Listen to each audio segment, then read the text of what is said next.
한 목사님이 그런 얘기를 하셨어요.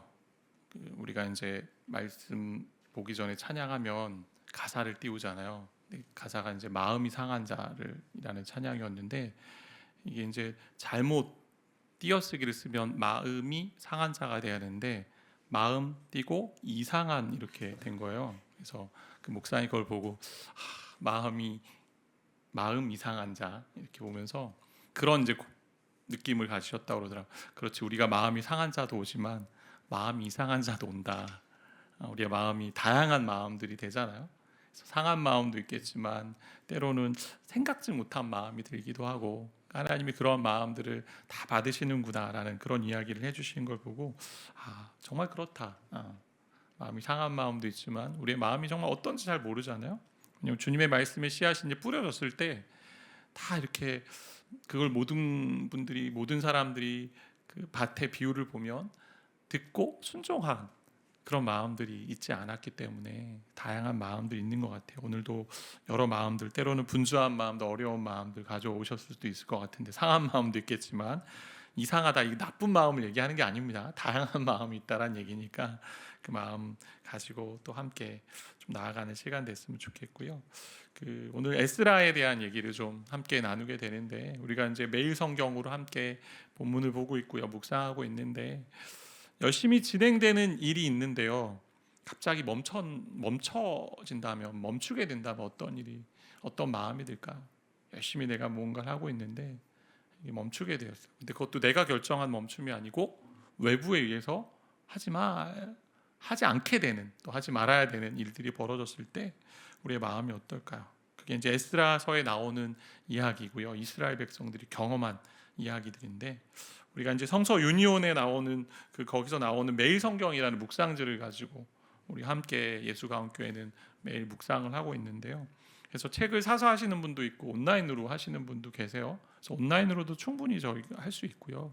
그래서 시간이 되면 좀 말씀을 묵상하시고 말씀을 대하는 그런 훈련들을 하시면 좋겠다라는 생각이 들어요. 그러면서 이제 개인적으로 말씀 묵상하면서 도움이 되는 팁을 좀 알려드리면, 성서 유니온 홈페이지 가시면요, 다양한 버전의 이제 묵상이 나오는데 지금 저 두 번째 책이 있거든요. 그게 순이라는 세 번역 성경으로 된 이제 그런 묵상지예요. 개역 개정판이 아니고 세 번역이 되어 있는데, 거기 가서 보시면 좀 더 설명이 아주 간단하게 되어 있고 명료하게 좀 되어 있고요. 그리고 하루 어떻게 또 봐야 되는지, 하나님이 누구신지, 또 오늘 나에게 주시는 교훈이 무엇인지를 더 이렇게 좀 명쾌하게 해놓는 것 같아요. 그래서 저도 이렇게 묵상하면서 또 찾아보기도 하거든요. 도움이 많이 되니까 한번 여러분들이 좀 많이 참고해 주시고 또 이렇게 봐주시면 좋겠다 싶습니다. 그래서 기회가 되면 우리가 사역자들도 함께 나눈 거는, 금요일 날도 이 본문을 묵상하고 있으니까 이 본문을 가지고 좀 같이 말씀을 나누면 어떨까. 그래서 지난주에도 에스라서 시작했고, 또 오늘도 오늘 본문하고 내일 본문에 있는 얘기 좀 함께 나누고 싶은데요.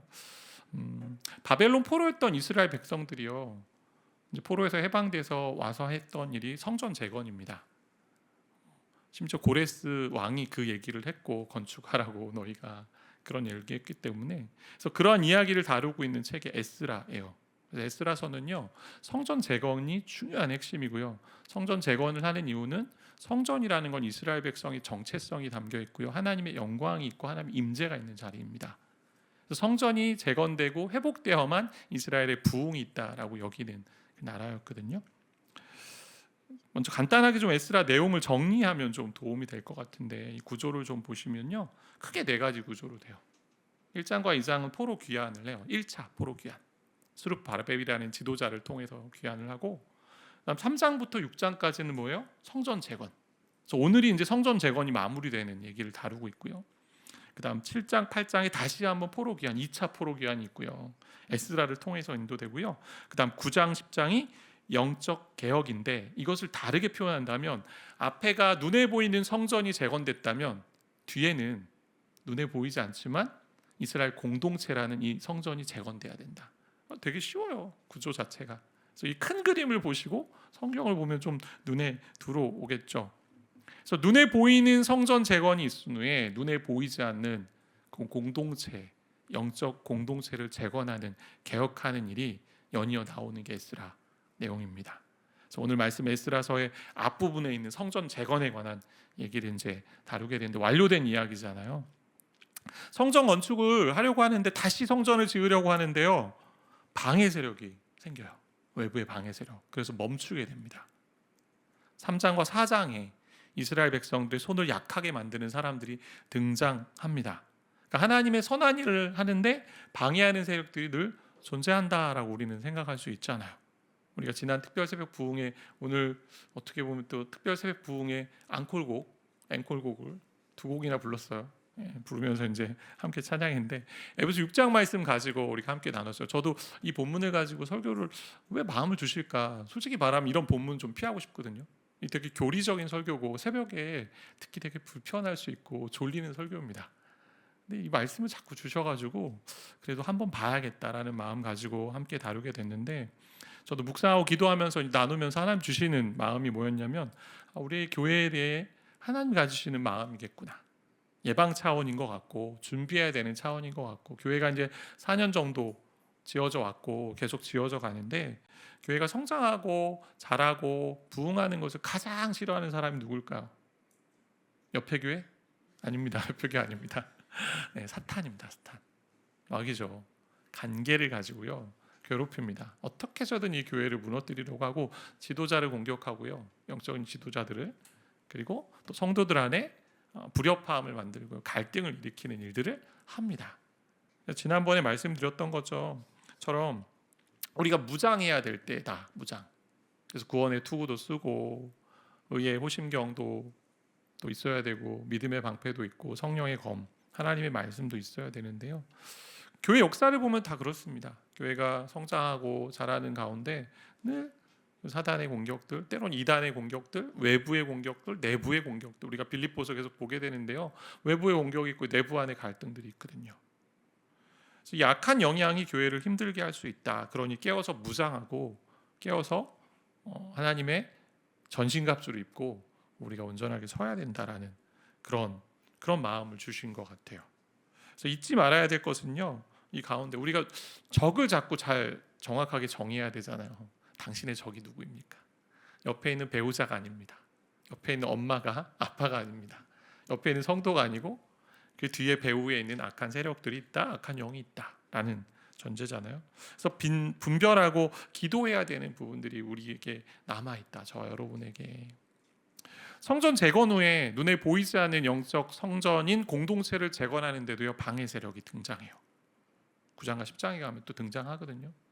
어떤 세력이면 내부에 그런 일들이 벌어집니다. 하나님의 백성인데 이방인들과 결혼하는 일들이 벌어져요. 그들의 정체성을 잃어버린 일들이 벌어지거든요. 영적 혼합주의에 빠지게 되는 것들. 그러니까 이러한 방해 세력이 외부에도 있고 내부에도 있어요. 근데 성전은 계속 건축해야 되는 과정 가운데 있다라는 거예요.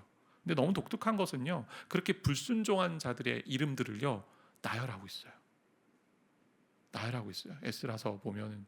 그리고 그렇게 불순종하고 그렇게 사단의 세력을 가지고 방해했던 사람들이 어떤 족속인지를 성경은 기록하고 있어요. 저는 이걸 보면 되게 신기하더라고요. 하나님이 악인들도 기억하고 계시구나. 악한. 그래서 우리가 하나님의 일을 하는데 사탄이 그냥 있지 않는다. 마귀가 넉넉히 있지 않습니다. 그래서 어떻게 해서든 유혹하고 넘어뜨리려고 하기 때문에 지난번에 우리가 말씀 에베소 6장에 다뤘던 것처럼 항상 깨어 기도하고 서로를 위해 기도해야 되는 일들을 해야 된다라는 그 마음이에요. 우리 영적 전쟁터에 있다는 사실이잖아요. 그래서 세 가지 영적 전쟁터의 모습을 그때 말씀드렸죠. 우리의 생각과 마음과 입술을 통해 사단이 많이 유혹하고 괴롭히는 일들을 하잖아요.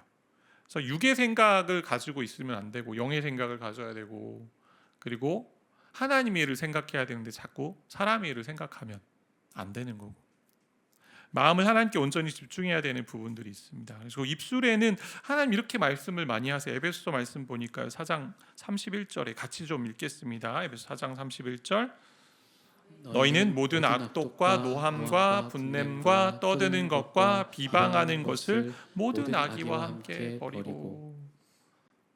5종 세트가 들어 있습니다. 악독, 악한 것들이죠. 노함, 분노하고 분내고 떠드는 것, 비방하는 것, 뭐 이런 것들을 버리라는 얘기. 그다음 29절 말씀, 4장 29절 같이 읽어볼까요? 무릇 더러운 말은 너희 입 밖에도 내지 말고 오직 덕을 세우는데 소용되는 대로 선한 말을 하여 듣는 자들에게 은혜를 끼치게 하라. 은혜를 끼치는 말들을 하고 있느냐라는 거예요. 더러운 말 하지 않고. 우리의 힘으로 막 선한 말을 해야지, 더러운 말을 해야지, 어렵습니다. 하나님께 사로잡힌 바 돼야 되고, 더 중요한 건 우리의 생각과 우리의 마음을 말씀으로 채워야 말씀이 나오는 자리에 있다라는 거잖아요. 그래서 이를 위해 우리가 함께 잘 지켜가는 이제 공동체가 되면 좋겠다, 그런 마음이 있어요.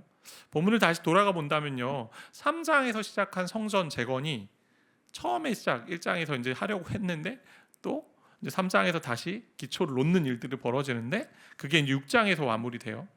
그래서 간단하게 전반부 1장부터 6장까지 보면 1장은요 포로에서 귀환하는 내용이 담겨 있어요. 고레스 왕, 바사왕 페르시아와 고레스 왕이 갑자기 이스라엘 백성들을 돌아가라고 얘기합니다. 자유를 선포해줘요. 뭐 그들이 싸워서 승리한 자유도 아니고요, 뭐 조약을 맺어서 얻은 자유도 아닙니다. 갑작스럽게 하나님이 그 고레스 왕을 사용하셔서 그렇게 이스라엘을 돌려보냅니다. 그리고 성전도 건축하라고 말씀하세요. 2장에 이렇게 귀환한 사람들의 명단이요 쭉 기록됩니다. 되게 많이 기록되는데 이름들이. 그리고 3장에서 성전 기초를 놓는데요, 바로 4장에 반대 세력이 나타나요. 대적이라는 표현을 쓰고 있는데, 겉으로는 하나님을 위하는 것 같지만 자기 욕심과 자기 기준을 가지고 자기 의도를 가지고 있었던 사람입니다. 그러니 어떻게 해서든 이 성전 건축을 방해하려고 뇌물을 주고요, 관리들에게 이스라엘 백성들을 고발하고 상소문을 올려가지고 이들이 건축하지 못하도록 만들고요, 왕이 그 얘기를 듣고 공사를 그치게 해요. 그래서 성전 공사가요 한 16년에서 20년 정도 멈추게 돼요. 근데 성경은 여기서 멈추지 않잖아요. 5장에 가니까 다시 성전을 건축해요. 근데 또 이상한 일이 벌어집니다. 총독 다드네와 스달보스네, 좀 어렵죠, 이 이름이. 다드네라고 생각하면 돼요. 성전문을 다드네, 성전 못하게 다드네와 스달보스네와 함께한 사람들이요, 누가 이 일을 하려고 하냐 물어요. 백성들이 이렇게 물으니까 다리오 왕에게 함께 이 글을 올리게 되는데, 명확하게 어떤 의도로 이들이 그렇게 했는지 모르겠지만 의심의 마음이 있었던 것 같아요. 근데 이 이스라엘 백성의 장로들이요, 이 총독 이 질문에 대답을 합니다. 왜 우리가 이렇게 재건하게 되고, 그리고 우리가 하나님께 범죄해서 포로로 갔다가 고레스 왕의 그 명령을 통해 다시 돌아왔고 건축하게 되는 이런 얘기들을 하니까, 이 다리오 왕이요 오늘 6장에 보니까요 이 얘기를 듣고 조서를 보고 바로 점검을 합니다. 이 문서를 찾는 거죠. 선대 왕인 고레스 왕이 과연 어떤 조서를 썼을까 찾아냅니다. 기록한 것을 보고 나서 성전 건축을 확실한 것을 알고 이제 돕기로 시작하는데요, 놀라운 이야기가 벌어져. 오늘 말씀을 잘 보면요 엄청나게 도와요. 전 이런 사람이 있었으면 좋겠다 곁에, 그런 생각이 드는데, 우리나라에도 이런 도움의 사람들이. 의심의 눈초리로 보았던 총독들에게요 이 왕이 명령하죠. 공사를 절대 막지 마라. 적극적으로 도우라고 얘기하고요, 자기 재산에서 아낌없이 주라고 얘기하고요, 그들로 멈추지 않게 해라. 필요로 하는 건 어김없이 날마다 주라고 얘기하고, 제사도 드리고 우리를 위해 기도도 하라고 좀 요청해라. 그러면서 만약 이런 명령을 내가 내렸는데 이것을 고치는 자가 있으면 엄청난 얘기를 하거든요. 그 사람 집에서 들보를 빼내어서 그 들보에 매달고 집은 거름더미가 되게 하라라고 얘기합니다. 그리고 마지막에 신속히 하라고 얘기해요. 인간의 생각으로는 상상할 수 없는 이제 왕의 명령이 떨어지거든요. 15절 우리가 같이 읽었지만 다리오 왕 제6년에 성전이 다 지어집니다. 안 될 것 같았고 막힌 것 같았는데 뚫리는 일이 갑자기 벌어져요. 하나님 이렇게 일하시는 거죠. 그래서 한 두 가지 정도만 우리가 좀 이 말씀을 좀 생각해 보고 싶은데, 첫 번째는요, 세상의 유일한 왕은 하나님이세요. 우리 모든 통치를 인간이 하는 것 같고, 내 주변에 있는 상상하는 것 같고, 주변에 나를 컨트롤하는 사람이 있다라고 생각하지만 하나님이 우리를 다 다스리고 계십니다. 하나님이 일을 이루세요. 바사 페르시아 왕의 사람, 왕을 통해서 하나님 일하셨잖아요. 6장 22절에 더 잘 나와 있는 6장 22절에 보면요, 이는부터 볼게요. 이는 여호와께서 그들을 즐겁게 하시고 또 아수르 왕의 마음을 그들에게로 돌려 이스라엘의 하나님이신 하나님의 성전 건축하는 손을 힘있게 하도록 하였습니다. 전혀 이스라엘 왕도 아니고 하나님에 대해서 잘 모르는데, 그렇죠? 도무라고 얘기합니다. 힘있게 하도록. 세상의 왕보다 더 크신 왕이 우리 하나님이시잖아요. 우리가 그렇기 때문에 이 자리에 와 있는 거고 믿음으로 그렇게 살고 있는 거 아닙니까? 모든 것을 하나님의 뜻과 하나님 계획 속에 이루어 가시죠. 이것을 우리는 보통 섭리라는 표현을 쓰죠. 섭리. 하나님이 모든 이 땅의 만물들을 다스리시고 통치하시는데 하나님의 뜻과 계획 가운데 통치하세요. 근데 하나님이 인간을 통해서 또 통치하신다라는 거잖아요. 우리 인생 가운데 이제 내 힘으로 안 되는 일들 경험할 때가 있잖아요. 그리고 분명히 열심히 하는 것 같은데 풀리지 않는 일들 경험할 때도 있어요. 근데요, 하나님이 그 모든 것을 지금 통치하고 계세요. 그럼 어떻게 해요? 겸손해야죠. 하나님을 바라봐야 되고, 아무리 원망하고 아무리 불평해도요, 하나님이 하시는 일이라는 거예요. 때론 고난을 허용하시기도 하고요. 한 나라의 왕을 통해서 하나님 일하시고요, 제도를 바꾸시고요, 명령을 내리잖아요. 제도를 바꾼 거하고 똑같은 거잖아요. 사람을 세워 일하게 하시고요. 그래서 우리가 이제 기도할 때, 나라를 위해 기도할 때 좀 입법기관인 국회를 위해서 기도해야 될 것 같고, 이 땅에 있는 제도들이 좀 바뀔 수 있도록, 하나의 제도가 세워지고 하나의 어떤 정책이 세워질 때마다 참 그로 인한 부작용들이 일어날 때가 있잖아요. 그것들을 위해 기도해야 되는 그런 믿음의 사람들이어야 한다라는 거죠. 하나님의 선하심이 드러나는 제도와 구조가 될 수 있도록 이 땅이, 그리고 하나님 나라를 위해 쓰임받는 공직자, 위정자가 좀 될 수 있도록, 그리고 그러한 사람을 키워내야 되겠죠. 그게 이 땅을 살리는 길이고 하나님 나라를 위한 길이라는 겁니다. 다리오 왕을 통해 하나님 일하셨고요. 그리고 고레스 왕을 통해서 이스라엘 백성들을 자유하게 하셨습니다. 놀라운 하나님의 손길이죠. 놀라운 도구고. 근데 하나님은요, 악한 도구도 있었어요. 하나님이 쓰신. 너무 안타까운 거죠. 악한 도구를 쓴다면. 누구죠? 대표적으로 출애굽할 때 바로 왕을 통해서, 바로 왕을 통해서 이스라엘 백성이 하나님 누구신지를 알게 됐고, 세상의 모든 나라가 하나님 이런 분이시구나라는 걸 알게 됐고요. 마음이 강팍해진 그 바로 왕 때문에. 그리고 또 대표적으로 신약의 한 인물 있죠. 사도신경에 나오는 한 사람, 누구죠? 본디오 빌라도. 네. 결국 예수님의 죽음을 결정한 사람이 최종적으로 본디오 빌라도에게 되어 있잖아요. 그래서 영어 이름에 본디오 빌라도는 쓰지 않습니다. 아시겠지만 존, 요한은 있고요, 제임스, 야고보도 있고 성경에 나와 있는 좋은 인물들 쓰지만 본디오 빌라도라고 이름 쓴 사람은 아무도 없습니다. 하나님 저와 여러분에게 물으시는 거죠. 어떤 하나님의 통치함 가운데 도구로 쓰임 받기를 원하냐라는. 그래서 로마서 16장에 보시면 이런 말씀 있잖아요. 그러므로 너희는 죄가 너희 죽을 몸을 지배하지 못하게 하여 몸의 사욕에 순종하지 말고, 또한 너희 지체를 불의의 무기로 죄에게 내주지 말고 오직 너희 자신을 죽은 자 가운데서 다시 살아나 자같이 하나님께 드리며 너희 지체를 의의 무기로 하나님께 드리라. 하나님 그 쓰임에 적당하게 지으셨는데 불의의 무기로 쓰임 받아서 하나님의 일을 이루는 도구가 되거나 아니면 의의 무기로, 하나님 앞에 그렇게 우리가 정말 순전한 마음으로 가야 되는 부분이 있죠. 그래서 우리가 하고 있는 것들이 있습니다. 우리가 섬기는 자리, 또 하나님 나라와 또 하나님의 백성을 위해서 애쓰고 있는 자리, 근데 그 자리 가운데 정말 나는 하나님의 의의 무기로 쓰임 받고 있을까? 교회 유익을 위해, 하나님 나라 유익을 위해, 그런 부분들을 우리가 고민하고 기도하고 살아야 된다라는 거죠. 두 번째는요, 하나님 이렇게 통치하시고요, 섭리하시는데 하나님 말씀을 통해서 이루어 가십니다.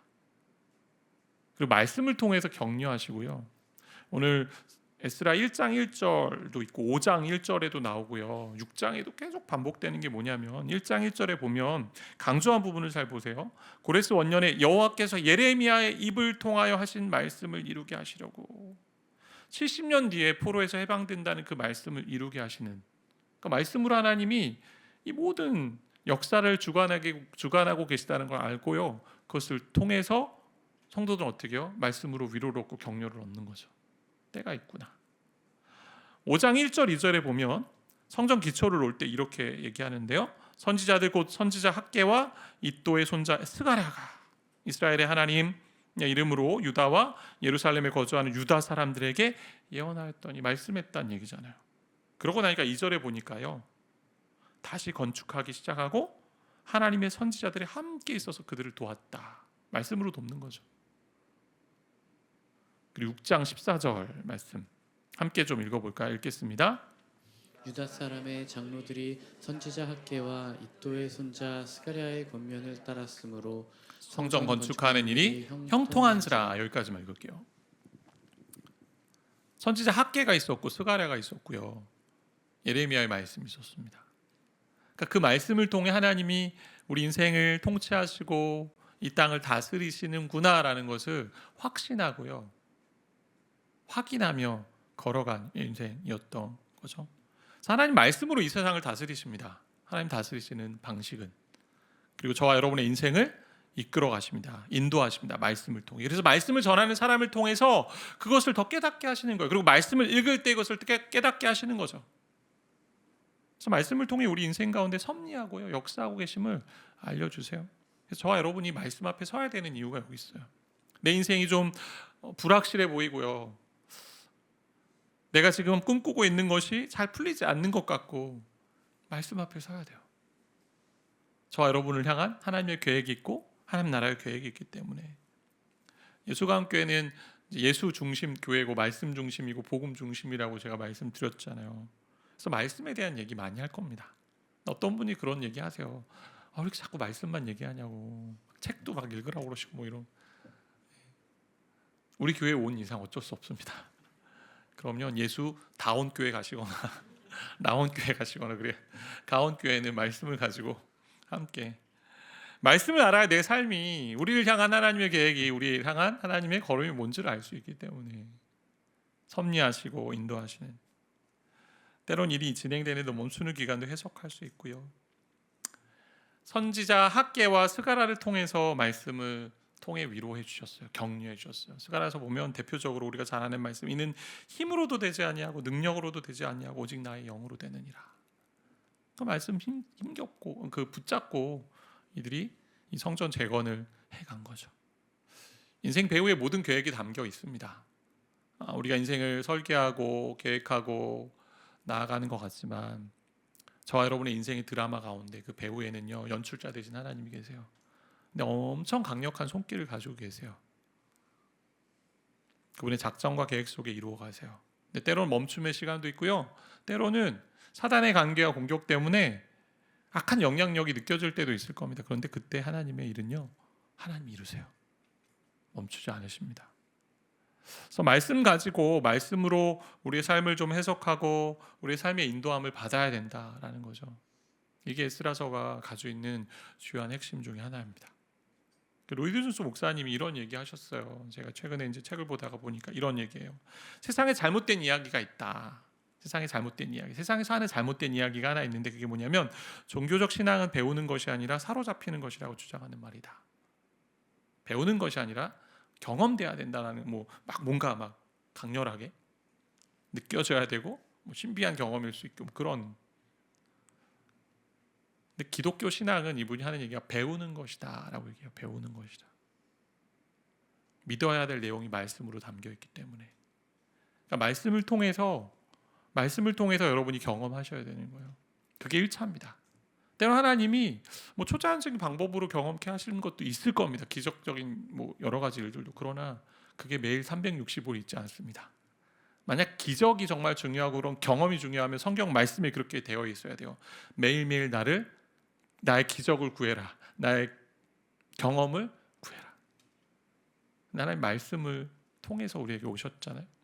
그래서 말씀을 대하고 말씀을 경험하며 배워가야 됩니다. 그래서 하나님이 하시는 일을 말씀 안에서 찾아야 되고요. 그 말씀을 부여잡고 여러분 걸어가셔야 돼요. 지금 예기치 않은 길을 걷는 것 같고요. 때로는 가망 없어 보이는 일을 하는 것 같기도 하고 때로는 뭔가를 하고 있는데 멈춰 있는 것 같기도 하고 근데 그게 하나님의 일이고 하나님의 계획이라면 하나님 끝까지 책임지십니다. 하나님이 우리 인생의 가장 큰 왕이기 때문에 세상의 어떤 대통령, 어떠한 지도자도 하나님 위에 있지 않습니다. 하나님의 손 가운데 그들이 하나님이 그들을 다스리고 있기 때문에, 그래서 말씀으로 힘을 얻고 하나님의 일하심을 바라보며 나아가는 그런 저와 여러분 되기를 바랍니다.